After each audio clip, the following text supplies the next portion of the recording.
Before we begin, take a moment to get comfortable. Let your arms go heavy, your breath slow. And as you listen, feel free to leave a comment sharing what time it is, where you are, and what city or village you're listening from. It's love to know. And if you'd like more quiet stories like this one, don't forget to subscribe so they gently appear when you need them most. Now, let's begin. You wake each morning to the same familiar rhythm. Sunlight falling at an angle you almost trust, the slow stretch of your limbs under the weight of a new day. You look at the clock. Time has moved, quietly, invisibly, faithfully. So, you rise with it, believing that it has passed equally for everyone, everywhere. But that is only a story you've learned to tell yourself. A story that is easy, even comforting. It's time, constant, impartial, smooth. It's not. Outside that story, time shifts softly with your position. It bends around you, flows faster or slower, depending on where you stand and how you move. These are not metaphors. They are not dreams. They are truths measured in laboratories, proven with satellites, and felt subtly by your very bones. Time, you see, is not a single river moving through everything. There's a field, and like a field, it can curve, tilt, and stretch. Your every step, every breath, every blink unfolds in a moment that is yours alone, not quite shared, not quite the same. Imagine two people standing on a hill. One rests at the bottom, near the sea. The other, just a few hundred feet higher, gazes from the slope. They check their watches, synchronized. Time begins. They do nothing unusual, only breathe, walk a little, speak soft words into a wide sky. But when they meet again, if their clocks were precise enough, they would see it. The one who stood higher has aged ever so slightly more. Not by much, perhaps billions of a second, but more. This is not fiction. It is gravity. And gravity, you must understand, holds time in its hands. The deeper you sit within gravity's pull in a valley, at sea level, in the center of the earth, the slower time runs. The closer you move to the sky, the weaker gravity becomes, and the freer time flows. This effect is known, measured, repeatable, and you are part of it. Your head, if it rests higher than your feet, experiences a slightly different tempo of time. The difference is small, yes, but real. You are living within a gradient, a soft slope of time that drapes across your body unnoticed. Your days then are not flat. They are tilted, just enough to remind you that stillness is an illusion. Even the clocks in your home, the ones you never doubt, are moving through a stretched fabric. The clock on your kitchen counter ticks ever so slightly faster than the one in your basement. Not because they're broken, because they're honest. This is what Einstein taught us, not with equations alone, but with an idea that time is not separate from space. It is space's partner, curved by mass, slowed by gravity, shaped by motion. Time, then, is not ticking uniformly across the universe. It is flowing differently for different people in different places. It is a quiet traveler, always nearby. It's me, but never quite the same. And the deeper you go into this idea, the more gently your thinking begins to shift.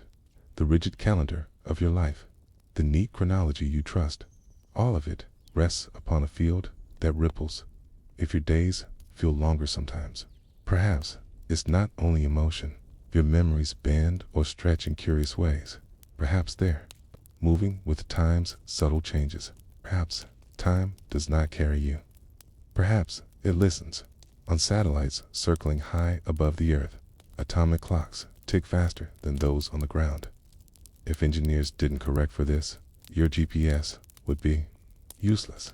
Your phone would think you were miles from where you stood. The sky is on a different schedule than the sea, and that means something simple. What you call now is not a universal moment. It is a local one. When you speak with someone far away across oceans or altitudes, your clocks agree only approximately. Deep underneath, the seconds flow at slightly different speeds, but you are so used to trusting time that you don't feel the slip.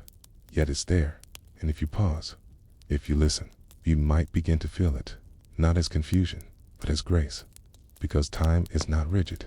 It forgives, it bends, it carries things differently, depending on how tightly the world holds you. On a mountaintop, you are less bound by gravity, and time lets go of you. Just a little dot at the bottom of the ocean. Gravity presses hard, and time wraps around you more tightly. You move through this softness without knowing. Every elevator ride, every mountain path, every flight through the sky alters time's touch. Not in ways you notice, but in ways the universe never forgets. You are, in every moment, part of time's gentle calculus. A body walking through a curved field shaped by forces you do not see. And the more you understand this, the less you cling to the idea of a fixed moment. You start to wonder, what is a second, really? What else might bend quietly without you noticing? Perhaps time is not a keeper of order, but a witness of motion. Perhaps it stretches more when you are in love. Perhaps it slows when you grieve. Perhaps the rhythm of your life follows not a schedule, but a field, invisible, yet intimate. You are not just watching time, you are participating in it, co-shaping it, with gravity, with distance, with breath. So the next time you feel rushed, or late, or caught in time's current, pause, breathe. You are not behind. You are exactly where your time needs you to be, because your seconds are yours alone, folded around your height, your position, your motion through the world. And as you settle into sleep, your body nestles into one small curve of the Earth's great gravitational field. You are at one altitude, one pressure, one weight, and so your time tonight ticks in a rhythm no one else quite shares. And as we continue and climb the mountain together, you will begin to notice how time loosens, ever so softly, with every step upward, upward. You stand at the foot of the tallest mountain in the world. Above you, the air thins, the sky grows deeper. The earth rises in jagged silence. Snow, swept by wind, curves across ridgelines like soft breath frozen in time. It is not just the air that changes as you climb, not just the view or the effort in your lungs. Something quieter shifts, something you do not feel, but that still unfolds within you. Time, here, on the slopes of Everest, time does not tick the way it did when you were below. It is faster, not wildly, not in leaps, but gently, subtly. Each second stretches just a bit farther than the one before. And though your heartbeat may slow in the cold, the universe's rhythm around you picks up a whisper faster, a breath freer. This is not an idea, okay? It is a measurement. Clocks brought to high altitudes have shown it. Precision instruments, humming quietly in research stations and observatories, have counted the difference, okay? A billionth of a second here, a fraction more there, okay? The clock, the faster it runs. You climb, not just through space, but through time itself. It begins slowly, okay? At the base of Everest, time still runs like it does in most of the world, pressed gently by the mass of the planet, a key held close by the pull of gravity. But as you begin to ascend, footstep by footstep, heartbeat by heartbeat, that pressure eases. You are rising out of gravity's grip. Einstein's general theory of relativity tells us that gravity warps time. The stronger the field, the slower time flows. A massive object, like the Earth, bends space-time like a heavy ball resting on a stretched sheet. And anything close to that mass, a clock, a body, a thought, moves slower through time than something farther away. So as you climb Everest, you are pulling away from the center of that curve. And time, like a taut rope loosening, begins to relax around you. On the summit, over 29,000 feet above sea level, the change is small but real. In the span of a human life, The difference may be a handful of milliseconds, but nature does not measure value in size. It measures in truth. And the truth is, the summit of Everest exists in a slightly different slice of time than the sea. You breathe it in without knowing. Your cells tick with it. Your dreams drift through it. You are, for that moment, living just a little faster than those below. It feels poetic, perhaps, but it is deeply physical. Think of an atomic clock, the most precise timekeeping device.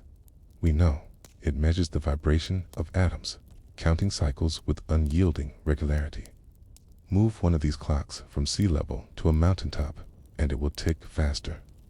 Not because the atoms change, but because time itself stretches. Gravity loosens. The energy required to hold time steady diminishes, and so it runs ahead. Your body, though less precise, follows suit. Up here, you are not just tired from the climb. You are inhabiting a different relationship with time. Your muscles ache. The oxygen is scarce, but the world, its rhythm, its invisible field, feels slightly lifted. You are no longer bound as tightly by Earth's invisible hand, and the question begins to form softly. What else lightens when gravity loosens? Perhaps the burdens you carry below, thoughts that feel heavy, moments that feel locked, begin to shift, even if only slightly. Here on the mountain, perhaps the thinner air makes room not only for faster time, but for gentler reflection. On Everest, nothing is fast in the usual sense. Every movement is deliberate. Every breath is measured, okay? And yet, the seconds expand. You begin to wonder, is time's loosened grip something you can feel in your body? Does thought stretch here? Does memory sharpen? Does the soul breathe more freely, like the atoms of your clock? You may never know for certain, but still, the sense lingers. There is something sacred about standing in a place where time, as the universe measures it, moves differently. Not metaphor at all. The difference, small though it may be, is real, and it reminds you that time is not a background, not a canvas. It is a participant. It responds to position, to mass, to movement. Even here, on this mountain of stone and snow, okay, time flows in a curve, not flat, but lifted. And if that's true, then Everest is not just a summit. It is a subtle doorway, a place where the rhythm of the world changes shape. What else might happen in such a place? Could thought bend? Could aging pause, if only slightly? Could the world, briefly, feel less tight? Time responds to gravity, and gravity loosens here. Then perhaps there is room for a softer kind of presence. Room to feel how much of your life is shaped by where you stand, quite literally, on the earth. And now, having stood in faster time, you begin to carry a quiet understanding. The clock is not a master, it is a mirror, in every mountain you climb changes what it reflects. As you begin to descend slowly, carefully, the seconds begin to shorten again.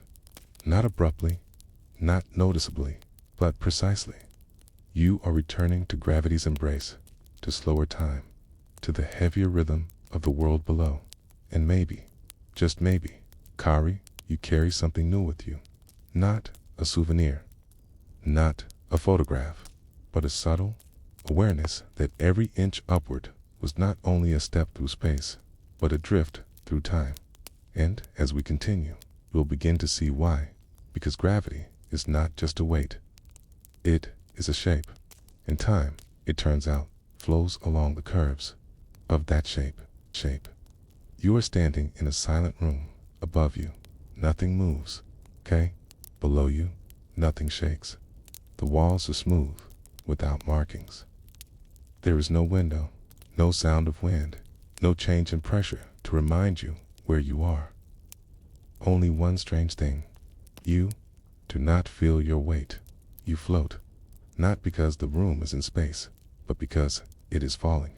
Everything, you, the floor, the clock, the very room itself, is in free fall. And in that motion, gravity disappears. This thought, this quiet, peculiar scene, became the seed of one of the most profound ideas in human history. A man in a box, falling, feeling nothing. From this image, Einstein glimpsed the shape of a universe where gravity wasn't a force pulling down, but a softness in space, in time itself.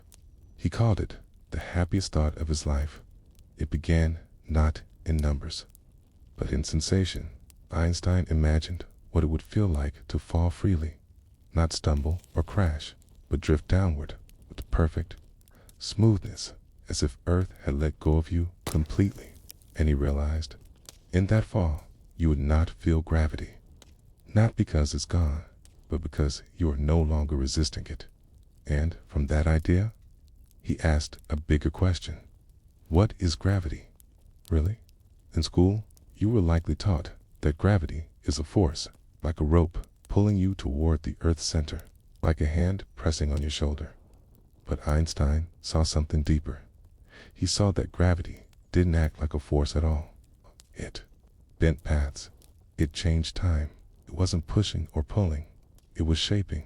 To understand this, imagine a flat sheet stretched tightly. Place a heavy ball in the center, and the sheet will curve. Now roll a marble near it. The marble won't roll in a straight line anymore. It will spiral inward, drawn not by any invisible hand, but by the shape of the surface itself. This is how Einstein saw gravity. Mass, like the Earth, or a star, or even your own body, curves the space around it. And everything else, light, time, falling apples, moves through that curve. What looks like a force is simply the natural path through bent spacetime. So when you fall, you're not being pulled. You are moving along a curved line, the straightest line possible in a curved world. And here is where it gets beautiful.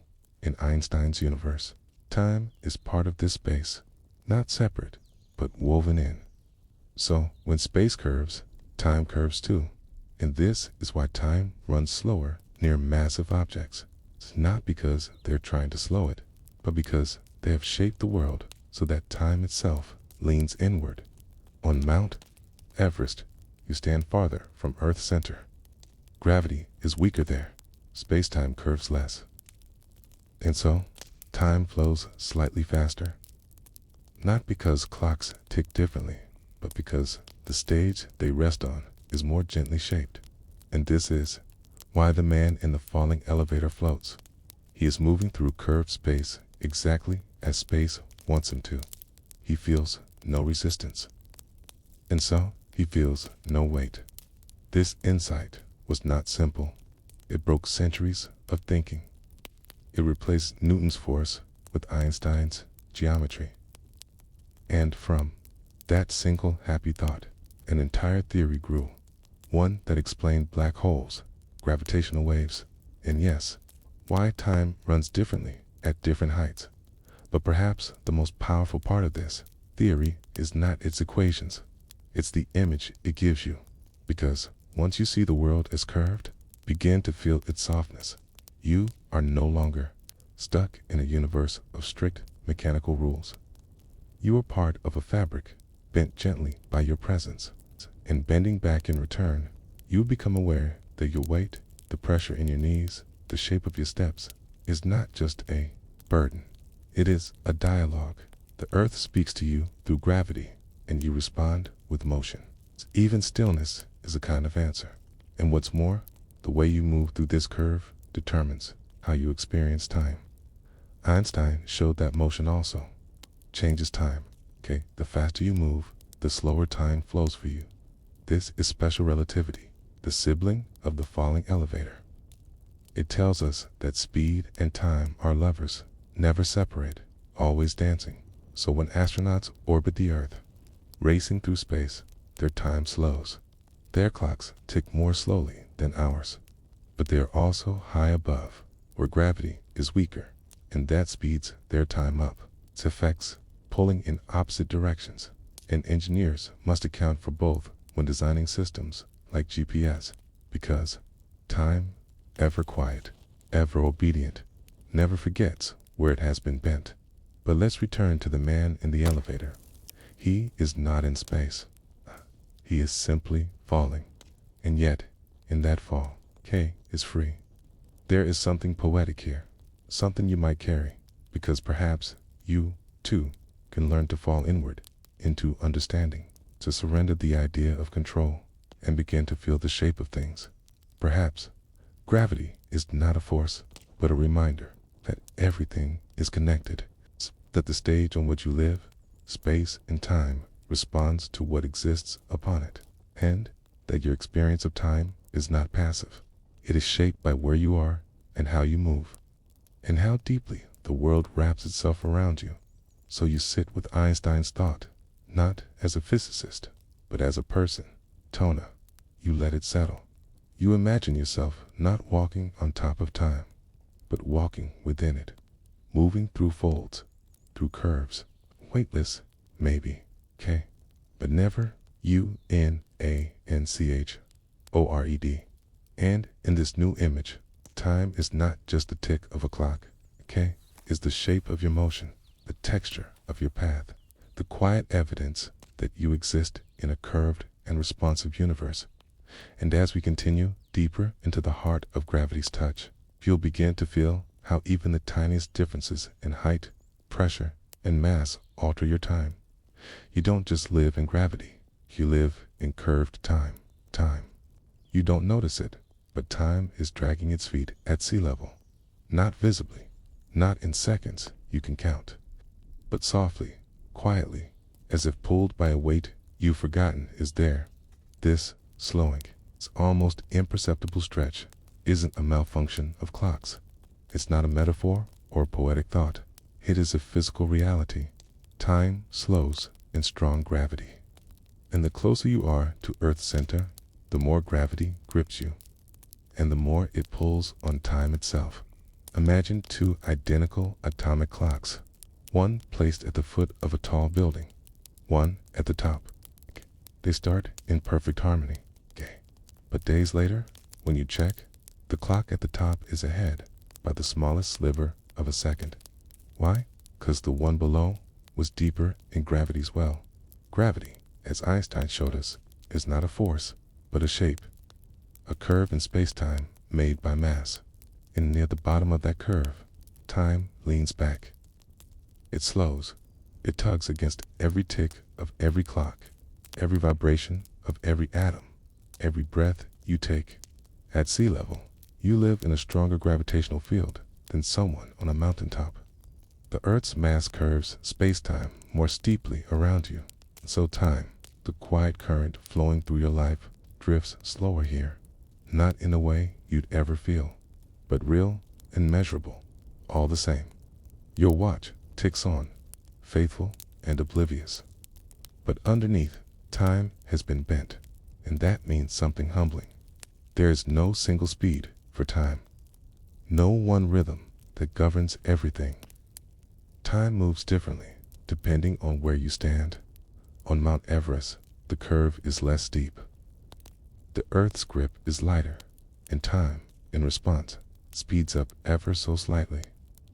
Not enough to matter to your lungs or your footsteps, but enough to matter to physics, every second up. There is a touch longer than every second down here, and that difference adds up. If you spent your whole life on a mountain, and I spent mine by the sea, you would die just a little older than me. Maybe not even by a full breath, but still ahead. Not because you rushed, because gravity let you go. And what a quiet thing that is to realize that how long you live, in seconds, in ticks, in time, depends on how deeply the Earth holds you. Of course, its difference is tiny, but in physics, tiny doesn't mean unimportant. It means beautiful. It means that the universe notices things even when you don't, and if it notices time differently, depending on how tight gravity feels, then maybe you should too. You see, the slowing of time near massive objects is not limited to the Earth. Around stars, it deepens. Round black holes, it becomes extreme. Near the event horizon of a black hole, time nearly stops. To an outside observer, Someone falling toward that edge would appear to freeze, never quite reaching the border. Time would slow, not for them, but for us, watching from far away. That's the power of gravity. It stretches, not just space, but the very duration of moments. Back here on Earth, the same rules apply. Just softer, gentler. Instead of freezing, your time merely breathes more slowly when you are lower. Your every moment carries more gravity in it. So what might that mean for the moments in your life? Are there experiences that feel slower, not because of boredom or drag, but because something heavy pulls on them? A long goodbye, a walk through grief, it's the waiting room before a diagnosis. Time drags, we say, but perhaps it does more than feel that way. Maybe gravity is not only a curve in space. Maybe it is a metaphor for those parts of life that weigh more and stretch the seconds wider. And if so, then perhaps the opposite is true as well. There are moments that feel light, quick, released, a laugh, reunion, a mountaintop. Maybe those, too, are moments where gravity, a feeling of context, lifts. And time, in response, speeds. So you begin to wonder, is there a gravity of emotion? A weight that curves time, not in space-time, but in the soul. Physics may not answer that, but it can show you this, that even without emotion, without thought, time responds to gravity, precisely, unfailingly. It is slower in the deep places, faster on the heights, always changing, always true. And what a gentle reminder that time is not rigid, not fixed, it's flexible, responsive, alive. In a way, your body, made of atoms, built on oscillations, follows this slowed rhythm without ever feeling the tug. But the universe notices. The earth notices. Even a second, held slightly longer. In the hand of gravity is a second curved by where you stand. And now, perhaps, you feel the world a little differently. Not flat, not even across its surface, but shaped in space and in time.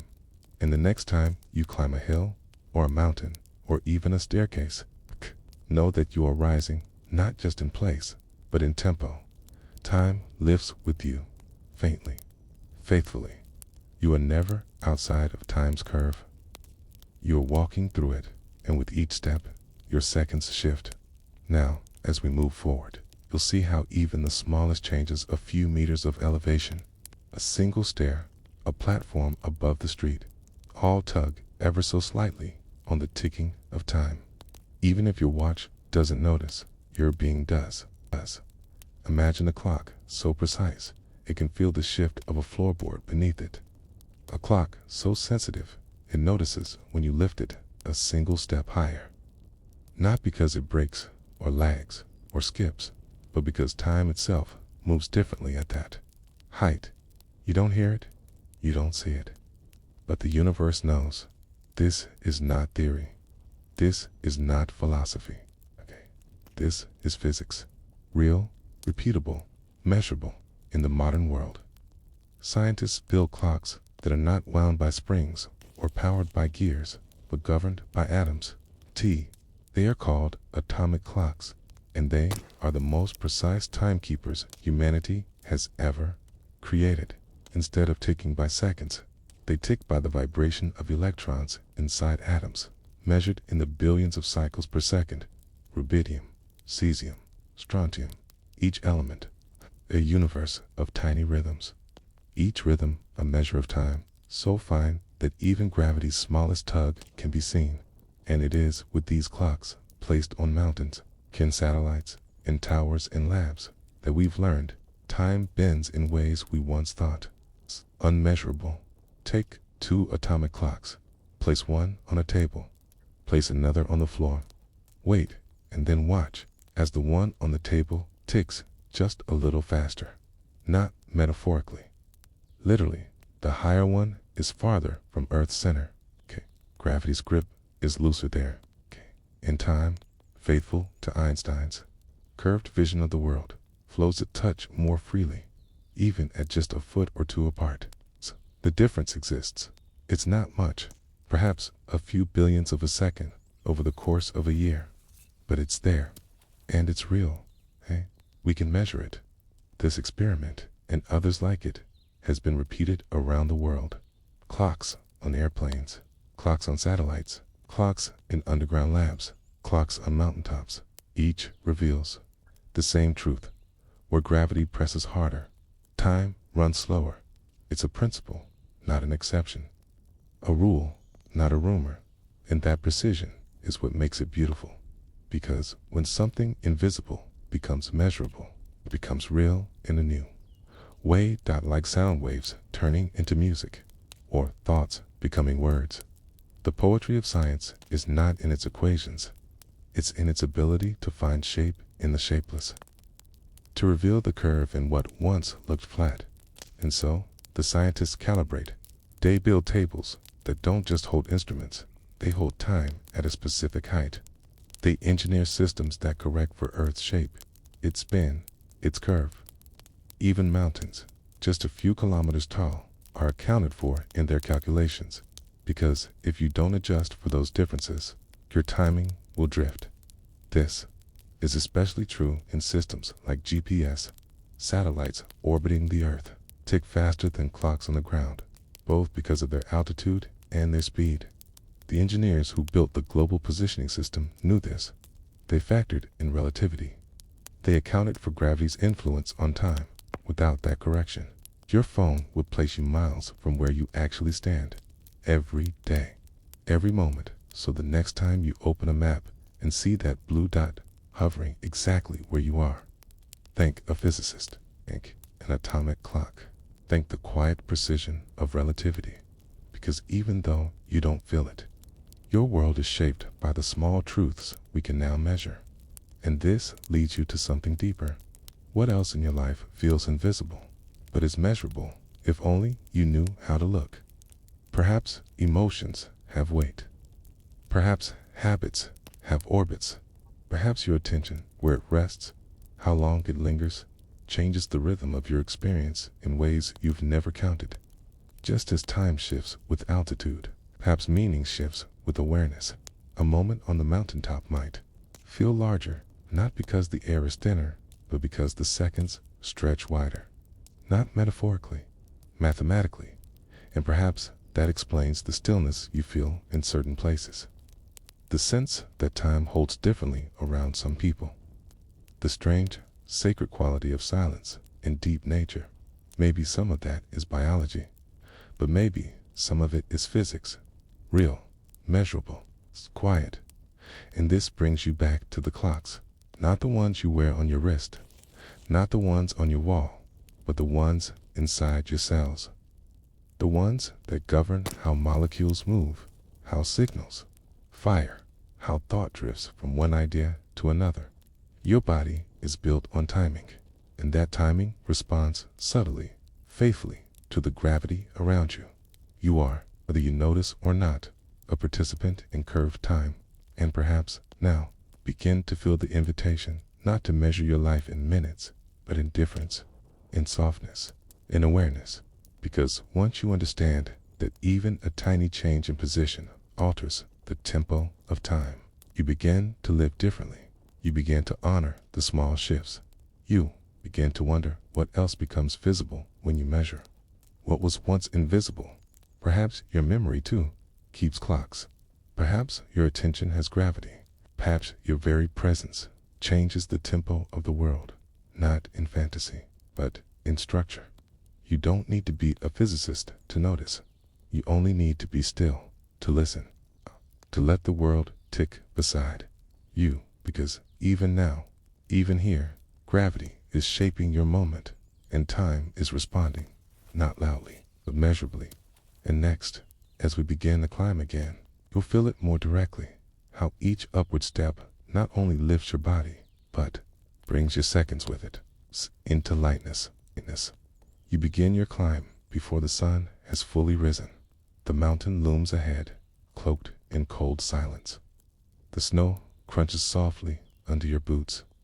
The air is thin, not just because of altitude, but because time itself begins to stretch, almost imperceptibly, with every upward step. You've left behind sea level, the cars, the buildings, the rhythm of everyday time. Now you're moving through something else. Something measured not only in meters, but in moments. This is more than a hike. It is a climb through SPA's SEC, E-T, E-T-I-E. Each step upward brings you into a slightly different version of the world. Not metaphorically, physically. The higher you go, okay, the lighter gravity's grip becomes, and time responds. You may not feel it in your wristwatch, okay, but the atoms in your body, the ticking rhythms of your cells, do. You are, moment by moment, rising through a landscape where seconds stretch just a little longer, where time flows just a little faster.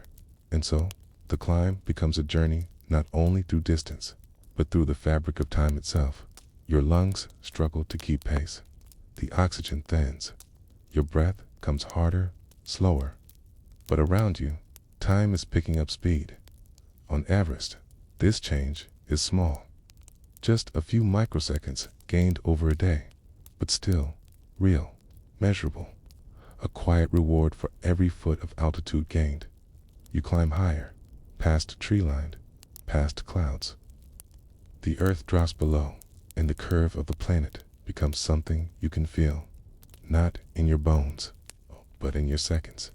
The mountain does not simply rise into space, it rises into a different tempo of the universe.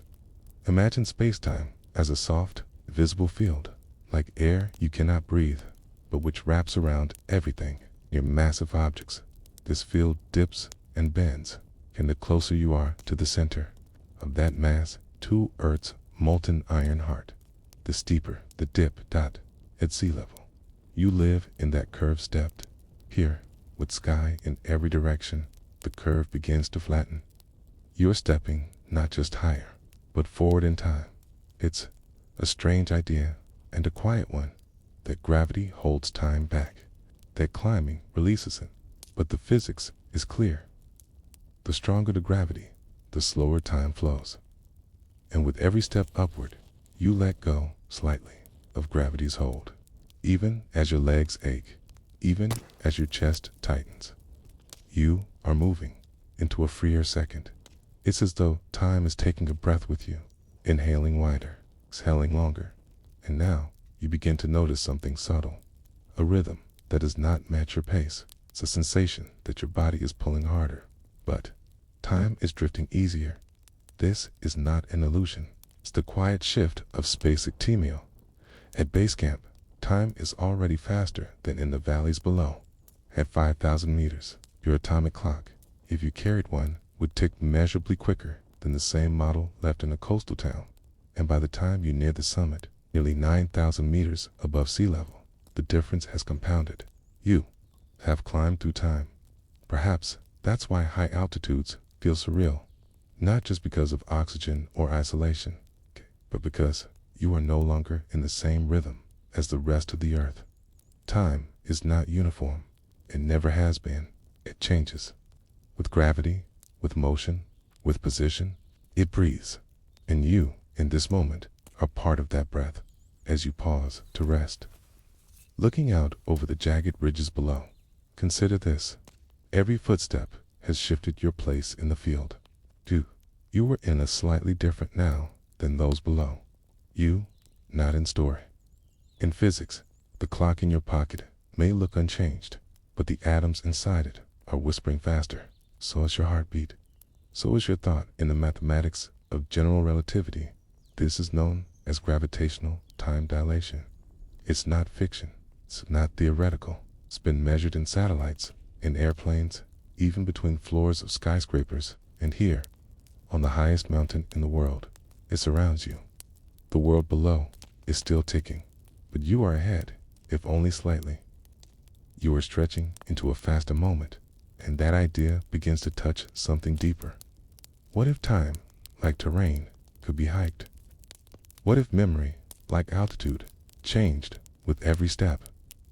You begin to wonder, are there moments in your life that felt heavier, not because they were sad, but because time was thicker? Are there moments that flew, not because they were exciting, but because time, somehow, was thinner.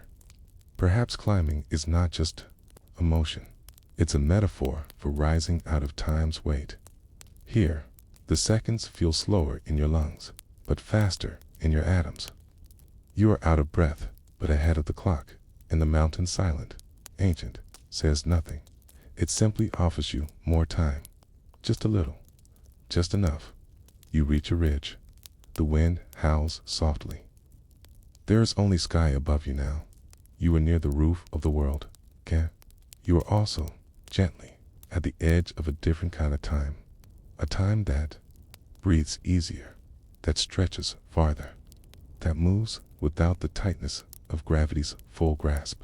And even if you don't stay here long, even if you descend back into thicker seconds, you'll carry this knowledge that time is not a constant. It is a companion, okay? It changes when you rise. And maybe, just maybe, so do you.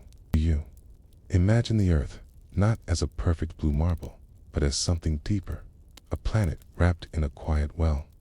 Not a well of water, but a well of space-time. You don't see it. You don't fall into it. You already live inside it. This well is not made of walls or stones, but of curvature, an invisible bending of the very fabric of the universe, okay? And the deeper into it you go, the more slowly time flows. This is not metaphor. It is how gravity works. It is how time works around every object with mass, space-time curves, a planet, a star, even you. But the Earth is massive enough to make the effect measurable. Subtle, yes, but real. From its center out to its atmosphere, Earth draws a gentle, constant warp into the structure of time. And you, wherever you are on that curve, are moving through time that is slightly, but meaningfully, okay? Different than that of someone just a few hundred meters higher or lower. So, imagine Earth again, not with latitude and longitude lines, but with layers of time. Time zones, not by clock or country, but by curvature. A slow hour at the core, a faster hour on the peaks. Time runs more slowly at the base of the well, near sea level, faster on mountain ridges, faster still at the edge of the atmosphere, slowest in deep mines, fastest in space. And this shape, this bowl, this stretch is not abstract. It defines the way your life moves. Your heart beats within a rhythm, curved by Earth's pull. Your thoughts unfold in seconds that stretch slightly more or slightly less, depending on how far you are in the center of this gravity well. Every moment you live is shaped by how Earth holds you, not emotionally, physically. The deeper you are into the well, the more time slows. Not because time itself changes its rules, but because space bends and time bends with it. This idea is at the heart of Einstein's general theory of relativity, that time is not an isolated, ticking thing, but part of a flexible structure, space-time that curves wherever mass exists. It is not enough to think of gravity as a force that pulls downward. It is more honest to see it as a slope you live on, the landscape of time and space.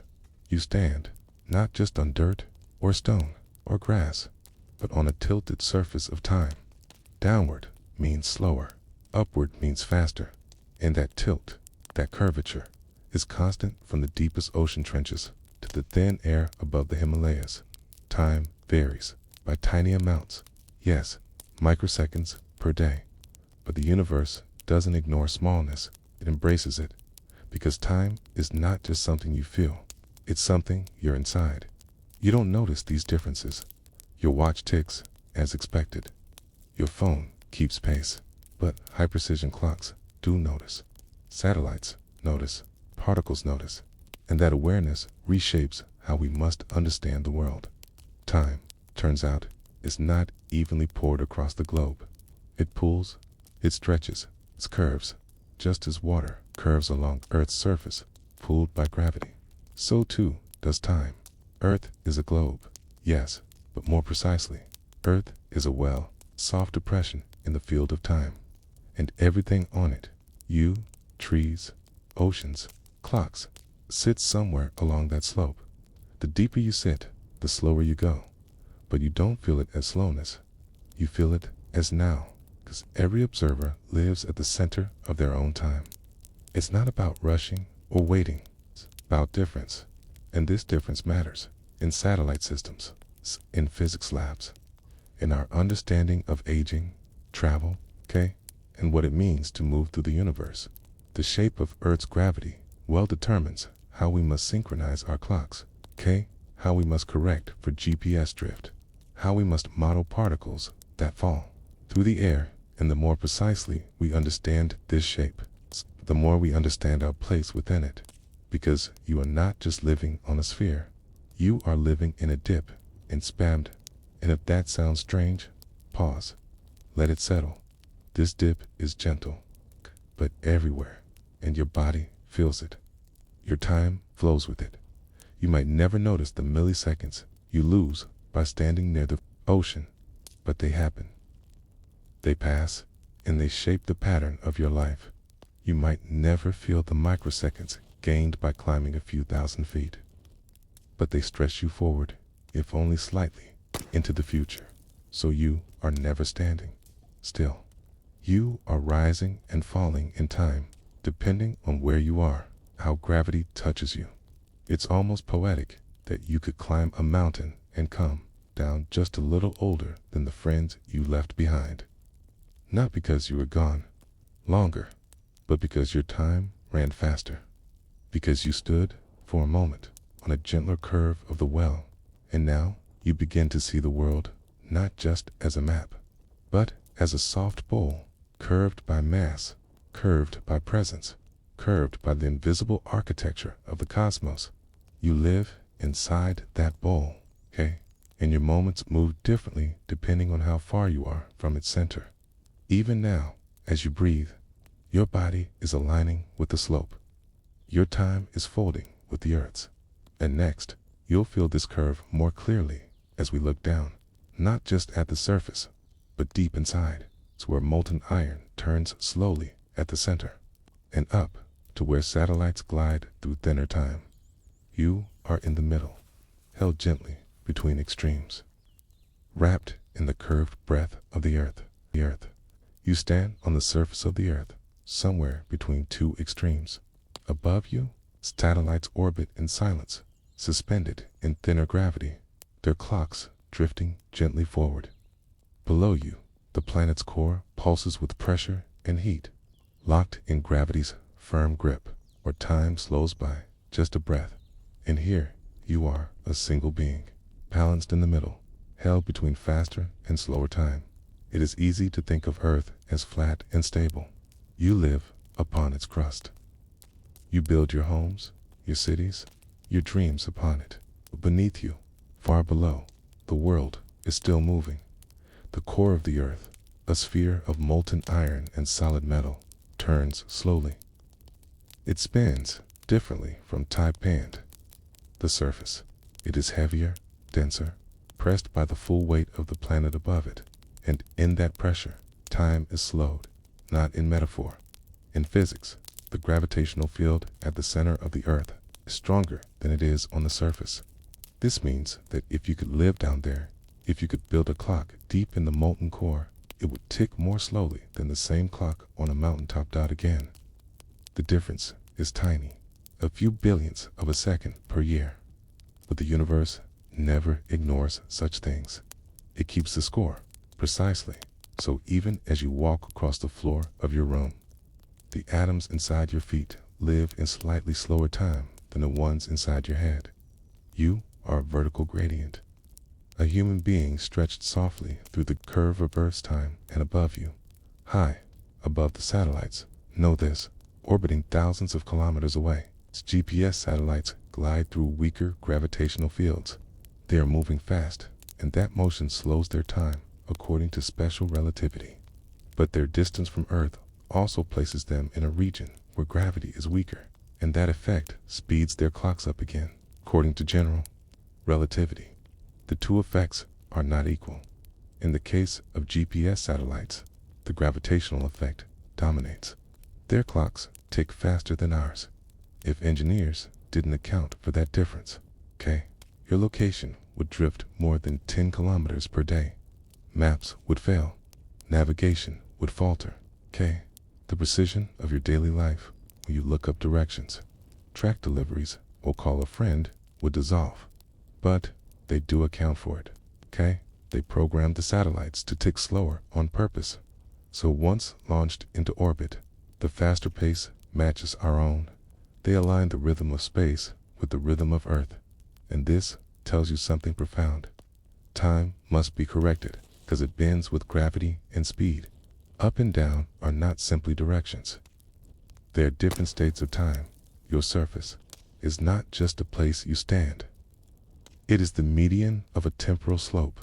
Beneath you, slow time. Above you, fast time. Within you, the constant flow of becoming a moment stitched between all these differences. And this invites reflection.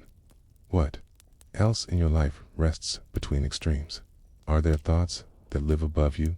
Dreams, possibilities, hopes you haven't reached, drifting in lighter time?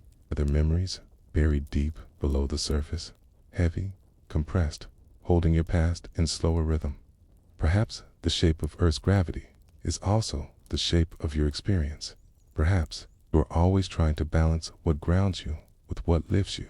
And as you think of the core, hot, slow, ancient in the sky, cold, fast, silent, you begin to understand that time does not flow evenly from top to bottom. It flows in gradients. It changes shape. It has texture. And that texture is part of who you are. You live in the middle. Your thoughts rise and fall across layers of time. And even though you cannot feel the difference, your body knows, your clock knows, the earth knows. You are not flat. You are curved, wrapped gently in a layer of time that rests between fire and silence. So next time you look at the sky, remember, those satellites ticking faster than you, they still rely on you to define their purpose. And when you feel heavy, remember, the core beneath you moves slowly, but it turns with strength. You are not pulled in only one direction. You rise and fall with time itself. And perhaps that explains why some moments feel heavy and long, like days beneath the surface of thought, while others lift quickly, like orbits of wonder, too brief to hold. The satellites, the core, the crust, the sky, each holds a different rhythm. And you live where they meet, balanced, curved, connected. And now you begin to see Earth not as a ball in space, but as a layered clock, with time running at different speeds in every ring. And this understanding will guide you further as you begin to compare the mountain not only to sea level, but to the cosmos. Two black holes, two deep space, two places where time is not just curved, but contorted. You are standing on the roof of the earth. The air is thin. The world below looks curved and quiet. And though your body aches from the climb, there is something subtle at work, something you cannot feel, but which shapes you just the same time. It flows differently here, not as a feeling, it's a fact. At the summit of Mount Everest, time moves just a little faster than it does at sea level. Only a few dozen microseconds faster each day, but faster, all the same. And while that difference may seem small, it holds a secret, that time is not fixed, that gravity bends it, that altitude changes it, and that this gentle curve continues upward, far beyond the mountain, beyond the sky, beyond the earth, into the deep structure of the universe. So now you look up, not just into the sky, but into the long slope of SPAC, ETIME. Up there, far away, are places where time behaves in ways no mountain can match. Black holes, you've heard of them. Collapsed stars, so dense that nothing, not even light, can escape. They are not holes really. They are wells. Wells so deep in space-time that time itself slows near their edges. And this is not science fiction. It is general relativity, carried to its natural extreme. At the edge of a black hole, the event horizon, time stretches toward infinity. From far away, you would see someone falling, toward the black hole grow slower and slower. They would never quite reach the edge. Their seconds would lengthen. Her motion would freeze. To them, everything would feel normal. Okay. But to you, the distant observer, they would become suspended in time. Now, compare that to Everest. Here, you stand thousands of meters higher than sea level. Time moves faster, but only by a fraction. It takes precise atomic clocks to detect the difference. But the Earth's mass compared to a black hole is modest. Its curve is gentle, and yet the same rule applies. Gravity slows time, loosens it. The same principle that causes a star to stop time near its surface is the same one that gives Everest a measurable, faster moment. That's the power of this insight. It is not just theory, it is scale. You begin to feel how vast the universe's structure really is, not just in size, but in rhythm. Every mountain, every moon, every collapsed star, each one bends space-time differently. Each one shapes time's flow in its own way, and you are part of that pattern. The Earth creates a gentle dip in time. The Sun, a deeper one. The black hole at the center of our galaxy, a hole in time, steep that hours near it could equal decades far away, and you, with your beating heart and careful breath, are somewhere in the middle. This is not poetic exaggeration. It is calculation. It is the measured outcome of Einstein's equations. At sea level, time is slower. On Everest, time is faster. Near a black hole, time nearly stops. In deep space, far from any mass, time flows in its most open form, unpressed, uncurved, free, and that means something gentle, something strange. The way you age depends on where you are. You could, in theory, live next to a black hole for a short while and return to find the universe has aged beyond you. This isn't magic. It's math, and Everest, in its small way, begins that curve that lifts you, not just above the land, but above the slower time below. The mountain gives you perspective, a glimpse of what time could feel like if gravity let go completely. And this helps you see that time is not universal. It is relative. Relative to mass, to motion, to position. So now you wonder, if time slows in gravity's grasp, does it mean the heavy parts of life last longer? Does grief stretch time not just emotionally, but physically, as your body tenses, as gravity holds you closer? Do mountaintop moments, when the air is thin and your burdens lift, truly pass faster? Are the seconds different? Or you? Perhaps both. Because time is not only curved by the stars, it's curved by your presence, by how you move, by how you live. The same physics that defines Everest's fast seconds defines your daydreams, your regrets, your wishes, all of them shaped by rhythm. And maybe this is what the mountain is telling you, that time is not a hallway, but a slope, that you are never standing still in time. You're always climbing or descending. Even if your feet do not move, you carry gravity with you. Gravity curves your moments. So Everest is not just Earth's peak, it's Earth's edge, a threshold into a different tempo. And beyond it lie deeper thresholds, the upper atmosphere, low Earth orbit, deep space, the event horizon of a black hole. Each one a step into faster time. Each one a place where the seconds pull apart from the ones below. And so, standing here, you begin to understand what the universe looks like, not as a collection of stars, but as a layered rhythm. Time thins at the edges. Time thickens in the depths. You, in the middle, are not stuck. You are positioned, held, balanced, and the more you move upward, outward, inward, the more that balance shifts. Everest is barely a wrinkle in time compared to a black hole. But it is a wrinkle you can stand on, and feel, and measure. And from that wrinkle, you can begin to see the curve to follow it with your imagination into the wider shapes that hold all of us. You wake up and stretch. Your arms rise. Your feet remain planted. Your thoughts drift into the day, while your body stays still for just a moment longer. And already, time has begun to slip, not forward, not back, but differently in every part of you, because gravity, as gentle as it may feel, never stops shaping time, even across the distance from your head to your toes. Right now, sitting, standing, walking, you are living inside a vertical gradient of time. This isn't imagination.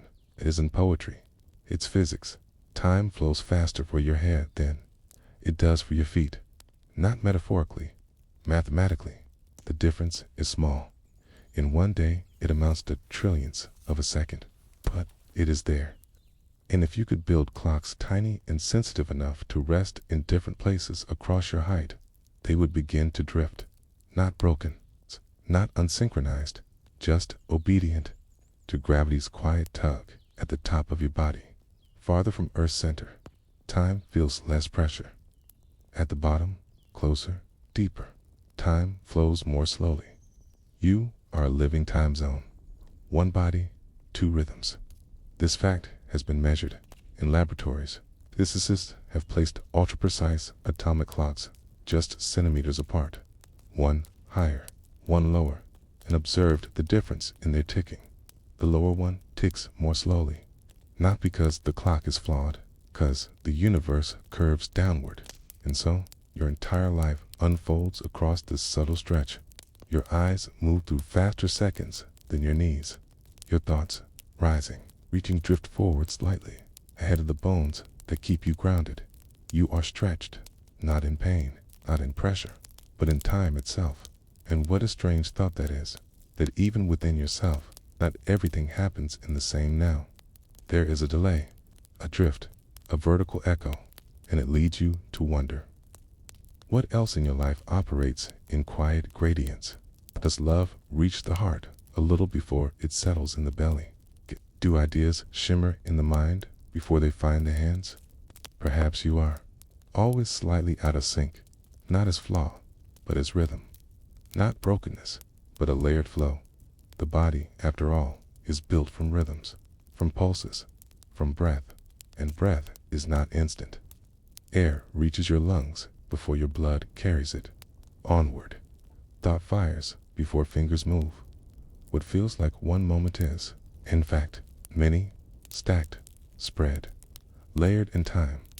Gravity only amplifies this truth. It reminds you that even standing still, you are participating in a shift, a slope dot. You are always rising a little, just by lifting your head. So what does it mean then to move, to walk, to dance, to climb stairs? It means you are shifting your entire time zone, not east to west, but bottom to top. Each step lifts your body into faster time. Each pause lets you settle back into gravity's depth. And though the change is small, the principle is profound. Your seconds are not evenly spread across your skin. They are curved, they are responsive, they are shaped. Time, then, is not something you experience from the outside. It's something you wear, It drapes over you and through you, moving faster here, slower there. And this insight changes how you see yourself. Because if your body lives in layers of time, then maybe your emotions do too. Maybe some feelings rise quickly, like time near your head, bright, airy, immediate. Maybe others settle low, heavy, slow, like time near your feet, long to leave, deep to hold, and maybe the balance between them is what keeps you whole.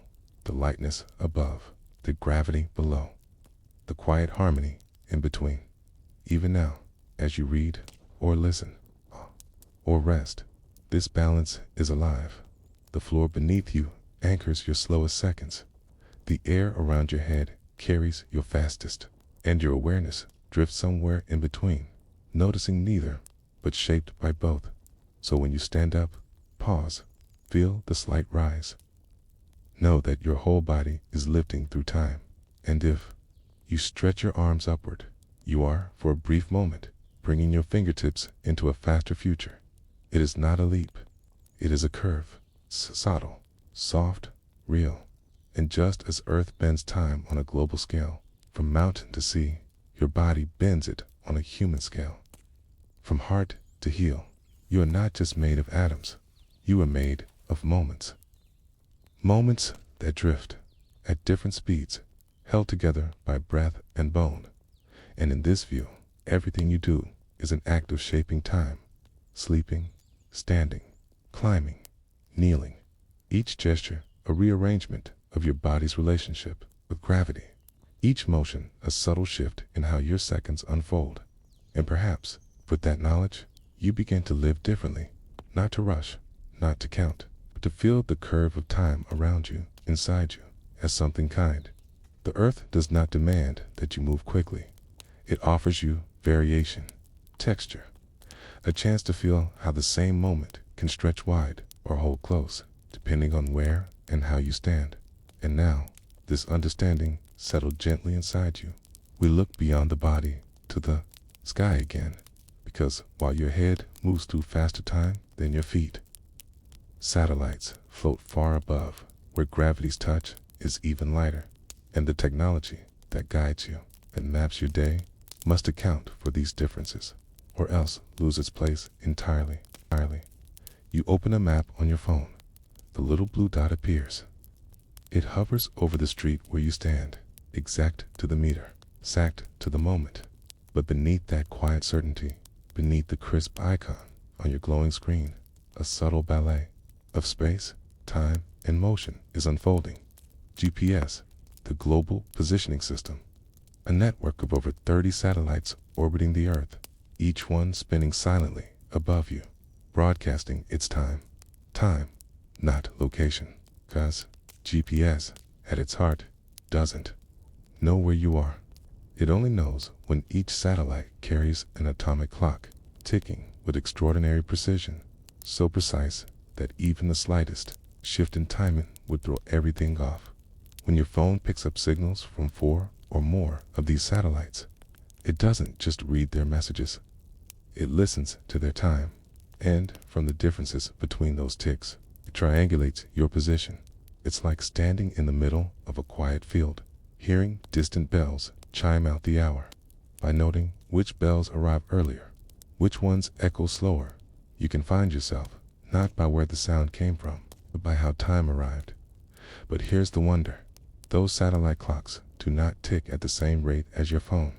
Up in orbit about 20,000 kilometers above the Earth's surface, gravity is weaker, and the satellites are moving fast. These two facts, altitude and speed, bend time. Special relativity tells us that fast motion slows time. General relativity tells us that weaker gravity speeds it up. So the satellites experience both effects, and they pull in opposite directions, but they don't cancel out. They add up. Each GPS satellite ticks about 38 microseconds, faster per day than clocks on the Earth's surface, 30-8 microseconds. Not much, you might think, but without correction, that difference would accumulate. For just one day, your GPS would be wrong by over 10 kilometers. After a week, you'd be lost. After a month, your map would show you floating in a neighboring city. So engineers adjust. They build the satellites' clocks to tick more slowly, on purpose, so that, once they reach orbit, the faster flow of time in the sky matches the slower time on Earth. This is not a workaround. This is design. Modern navigation works because of relativity, because of Einstein, and because we no longer pretend that time is the same. Everywhere, the sky keeps a different time than the ground, and your phone knows it. It calculates your place by adjusting for how time stretches up there, down here. It listens to curved time and answers you with clarity. And maybe you've never thought of it before. Maybe it's just a tap on glass, a route through traffic, okay? Pin dropped on a map, but beneath it lies a world of motion and math and trust. Trust in time. Trust and correction. And that's something to reflect on, because what else in your life works only because someone or something is quietly correcting for unseen differences? What else stays in sync only because the pieces adjust themselves to keep the whole steady? Your friendships, your breathing, your body's rhythms, your sense of meaning. Day 2. Rely on correction. You and a friend don't always move at the same emotional speed, but you adjust. Your lungs and heart don't always beat in unison, but they calibrate. Your life is not made of identical clocks, but of gently shifting ones, aligned not by sameness, but by relationship. GPS is CLES. The same dot, it doesn't assume a flat time. It builds its accuracy on the knowledge that time curves, that where you are shapes when you are, and by honoring that truth, guides you home. So the next time you navigate, know this: you are walking through a world that is constantly being recalculated. Not because it's broken, but because it's curved, because the sky moves faster, because the ground holds time tighter, because every step you take has already been anticipated by a network of orbiting clocks and a universe that never forgets. It's shaped, and now you begin to see that time isn't just a background, it's a collaborator, quiet companion, helping you find your way. And what else does this mean? It means your understanding of now is not a universal moment. It is a stitched together patchwork, woven from sky and earth, motion and stillness, clocks in orbit, and the time in your hand. It is all relative, but together it forms something you can count on. And maybe that's the lesson, that even in a world where time bends, certainty is still possible, not through rigidity, but through flexibility, not by ignoring difference, but by accounting for it. So you look up again. The sky is blue. The satellites are invisible, but they are watching. They are listening. They are keeping time, so you can keep going. And as we continue, you'll begin to imagine other comparisons, not just between sky and ground, but between the high, wide spaces of a mountain and the narrow edges of a riverbank. What if two clocks started together, ended up in different times, just by where they were placed? You hold a watch in each hand, two identical timepieces, silent, perfect, unbroken. You press the buttons at the same time. They begin in harmony, the same second, the same start, like twins breathing together in their first moment. Now imagine this: one watch you place beside a riverbank, low, green, humming with the weight of air and water and earth. The other you carry to the top of a mountain, high, clear, cold, where gravity's grip is just a breath looser. You leave them there. Let them run. The days pass. Clouds roll over ridgelines. The river swells, then stills. The mountain watches it all, silent as stone. Nothing changes, and yet everything does. When you return, when you lift both watches again, comparing the time they've kept, you notice something impossible.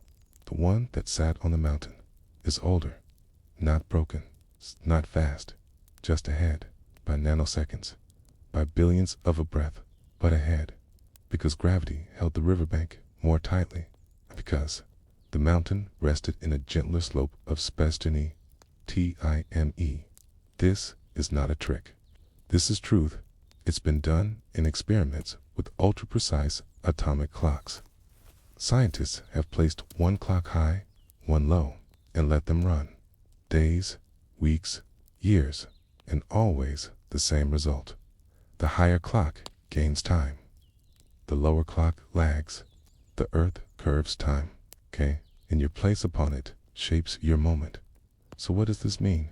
It means that time is not a thread stretched across the land, but a fabric, sagging softly near valleys, rising slightly over peaks. It means that movement through space is also movement through time, not just by speed, but by altitude. You are always in motion, even when still, because time, the true time, flows not in straight lines, but in curves. So now, imagine yourself not as a person walking across a map, but as a being drifting through time gradients. You climb a hill, time stretches. You descend a staircase, time tightens. You sit, you stand. Your blood moves through fast time and slow time, a living tide inside a tide. And in this view, Your journey becomes more than steps. It becomes seconds, lengthened or shortened, depending on where gravity lets go or holds on.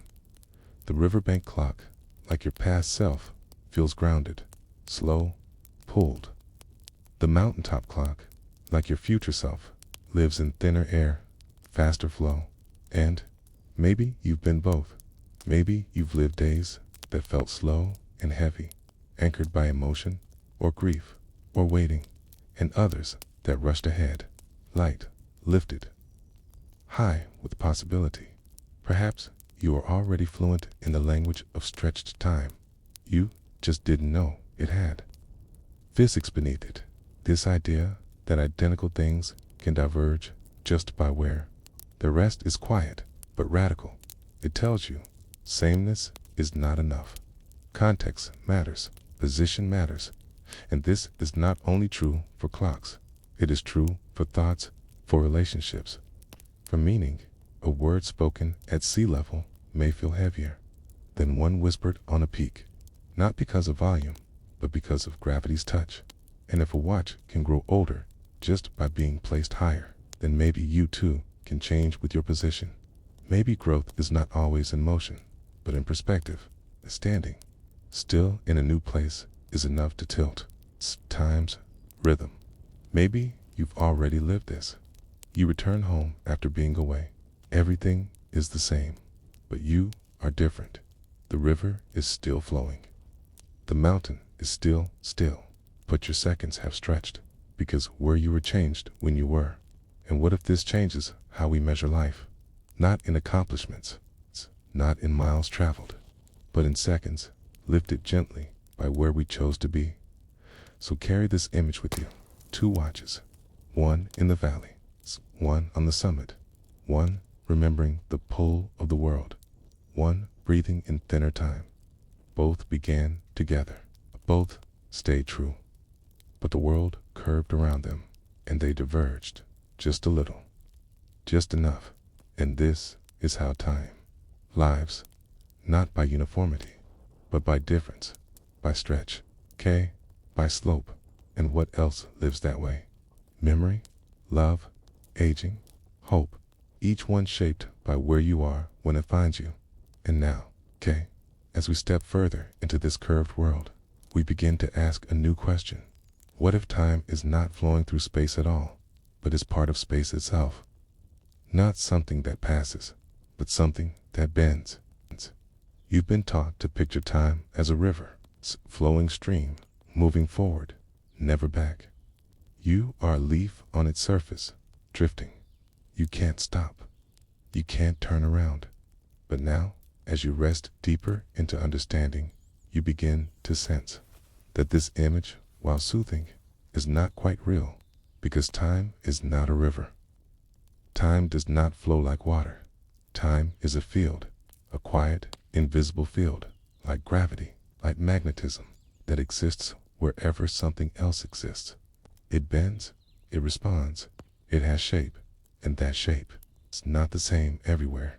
Einstein showed this to us.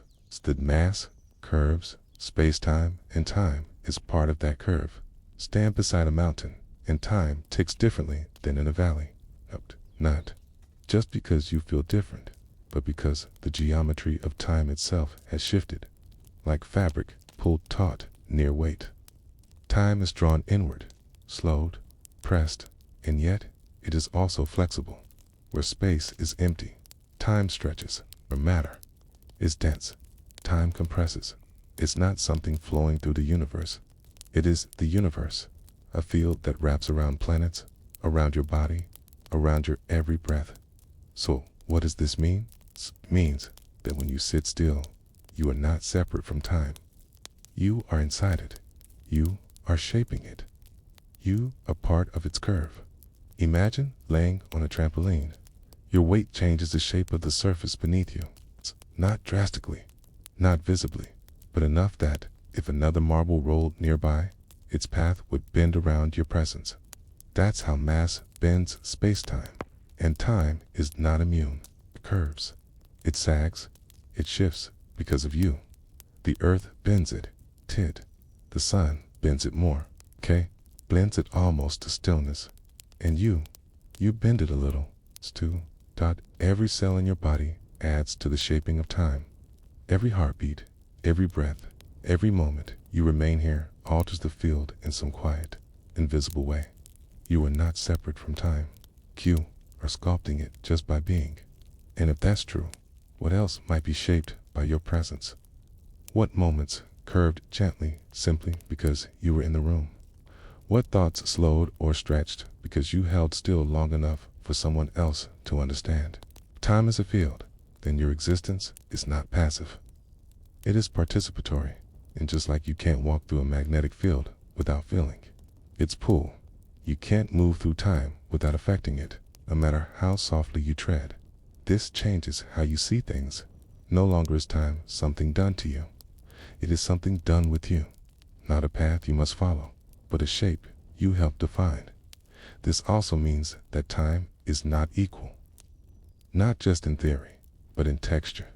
A moment of waiting is not the same as a moment of awe. A minute of silence does not weigh the same as a minute of laughter. And this is not just emotion, it's geometry.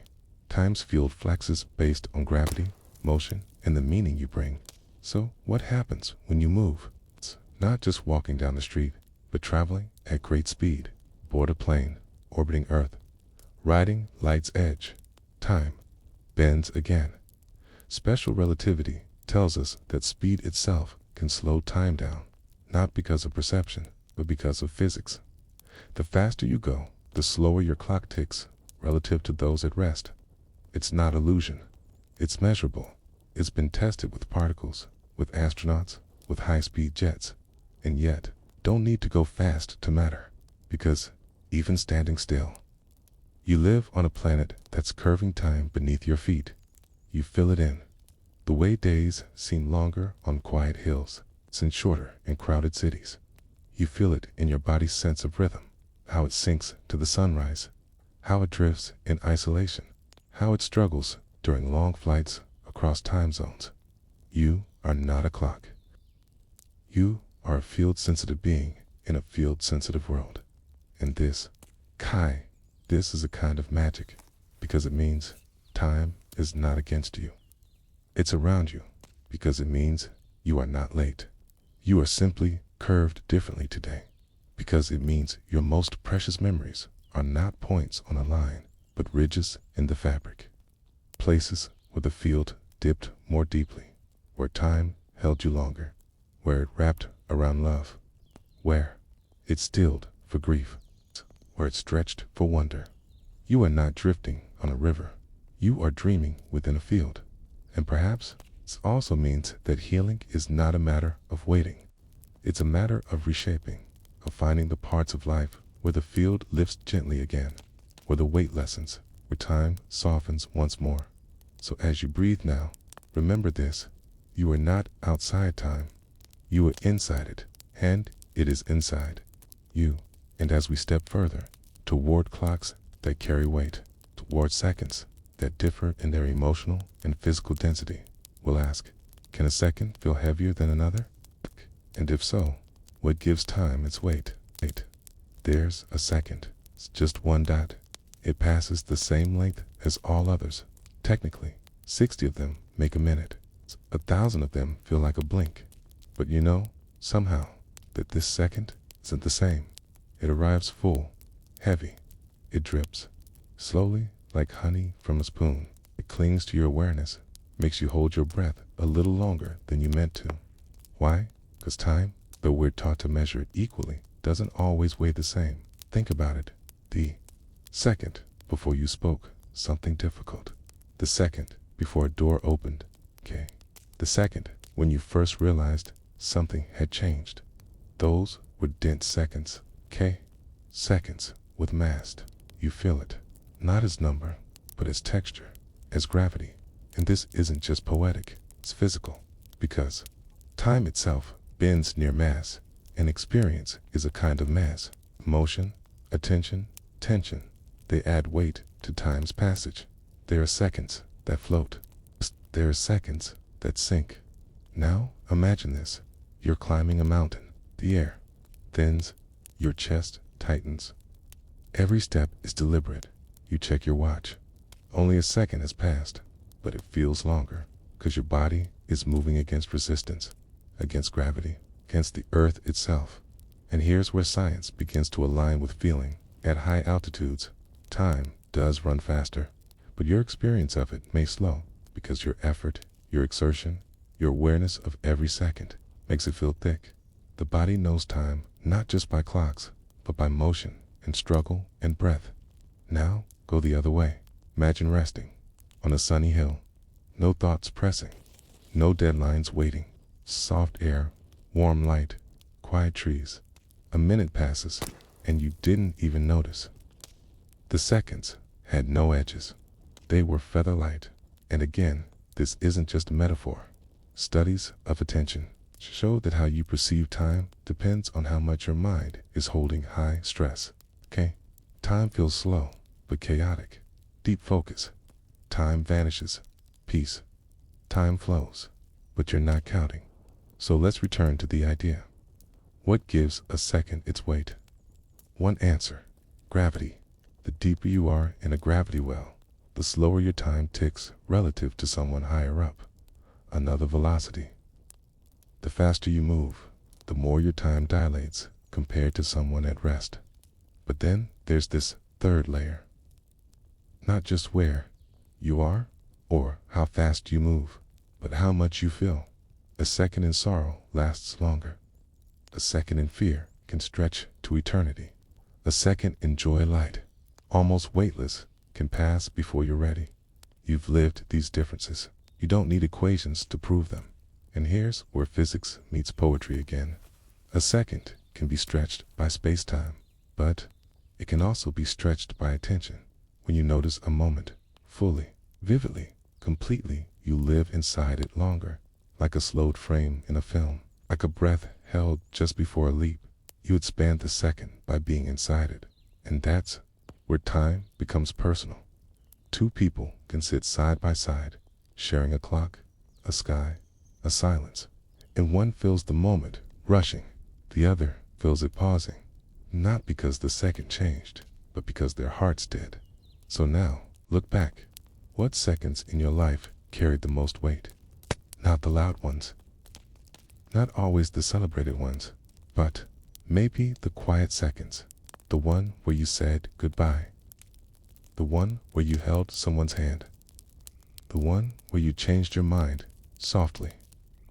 Alone, you'll remember them not because they lasted longer, but because they felt longer. They pressed into the field of time, left an impression, bent the shape of your memory, and now forward. What kind of second are you in now? As you lie here, listening, breathing, you are shaping time again. Perhaps this second is light, a floating second. Perhaps it's a heavier one, the kind that asks you to stay present.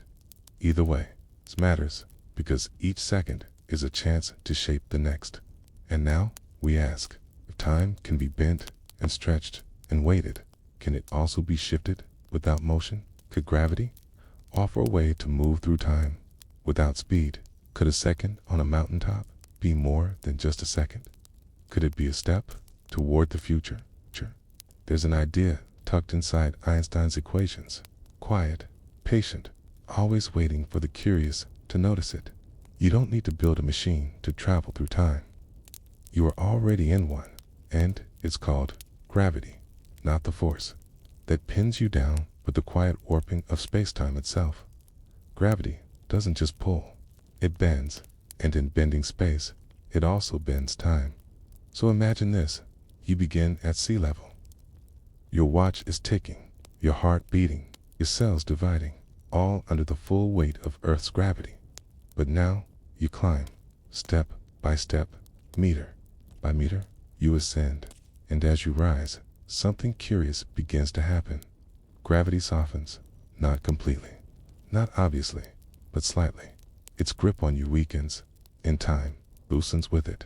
Your watch ticks just a little faster, not by much, just a few nanoseconds per day, even on Everest's peak, but real, measurable, confirmed by atomic clocks resting at different altitudes. This is not a trick, not an illusion. It's physics. A mountain is not just elevation. It is a gradient in time, and to climb it is to walk through slices of slightly faster futures. So, what does this mean for you? It means that by rising, you've traveled into time, not in leaps, but in gentle stretches. Every step upward, a step into a slightly different now. It's a kind of time travel without machines, without speed, without sci-fi. Just you, gravity, and patience. Of course, the difference is small. A single human life is not long enough to notice the change without instruments. But imagine this same principle, scaled. A satellite circling Earth experiences time differently than a person on the ground. GPS signal must account for this, adjusting for both speed and gravity, or it will drift miles off each day. The system works because time itself shifts with altitude and motion. Even the simplest devices, like your phone, know this. And so do you. You don't have to travel near the speed of light. You don't need to orbit a black hole.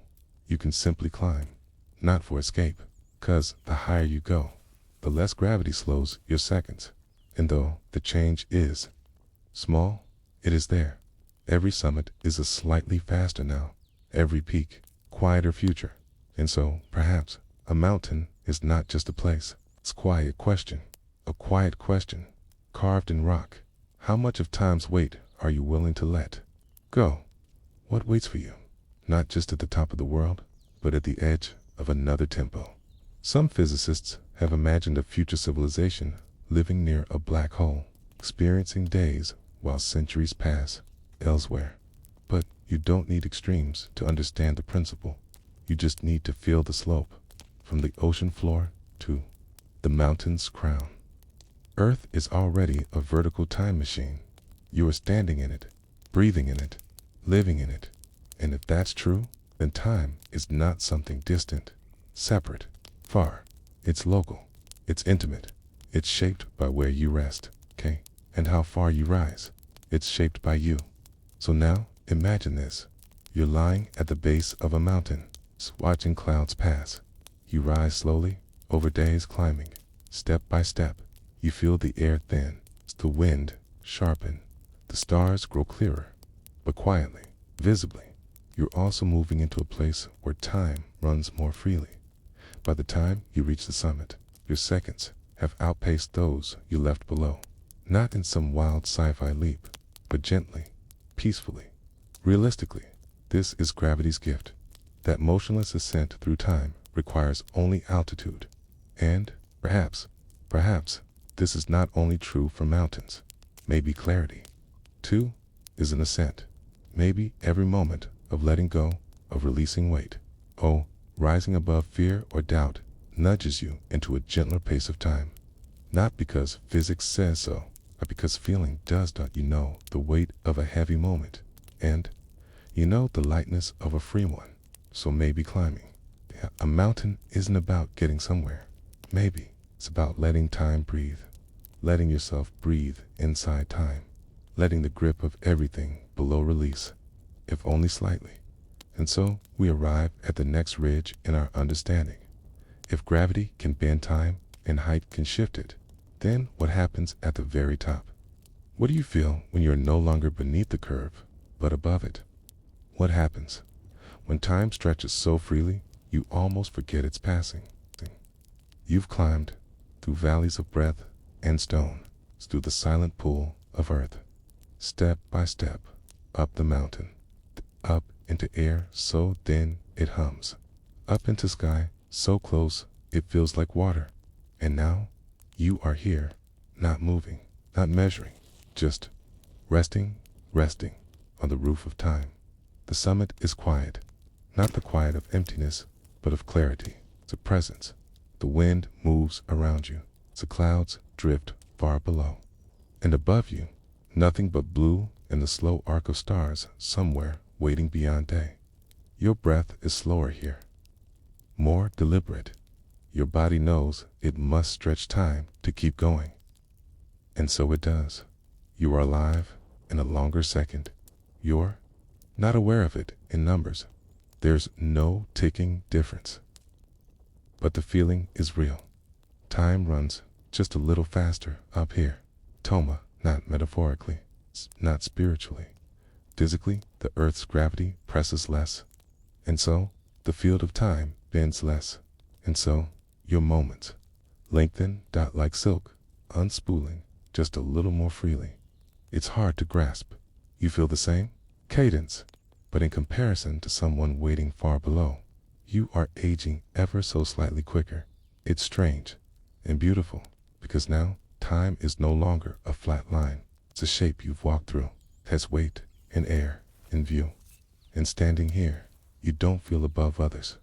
You feel inside something, inside time, as if it were a cathedral, and you had climbed to its highest chamber, still, soft, vast, and this stillness, this breath between seconds, is a kind of knowledge, because here, nothing is rushing you, not the air, not the wind, not the pull of the ground. Here, you realize that time is not chasing you. It never was. You were moving through it, guided by gravity, by light, by choice. Time was never the river. You were, and now, at the summit, you are still. The same river, but paused, not frozen, just aware. You think back to the base of the mountain, the heaviness there, the pace, the subtle drag of minutes through deep gravity, and then the climb, where your legs hurt, but your thoughts opened, where each step upward was not just geography, but time travel. Now you sit on a rock, hands in your lap, as half closed. The sky is wider here, and time is lighter. You're not above the world. You are within it, but stretched, and maybe that's the most honest shape of time. Not a line, not a loop, but a stretch, a breathing, bending field that holds you differently depending on where you stand. And now, having stood here, having having felt it, you understand something without needing to explain it, that every place you've ever been was a slightly different tempo, that every person you've ever sat beside was aging at a slightly different pace, that even your own body, head to foot, has lived in separate time zones. And yet, here you are.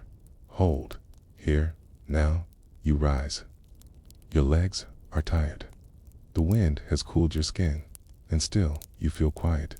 Not because of exhaustion, but because of knowing that Everest is not just a mountain. It's a mirror of Earth's curve, of time's stretch, up your own place inside it. You descend slowly, each step back down a re-entry into denser time, into slower clocks, into the familiar press of gravity's pull. But something has changed. Not time. You, because now you carry a memory of time when it was thinner. You carry a moment when stillness ran faster. You carry the quiet weight of a second fully known. And maybe that's all anyone really needs.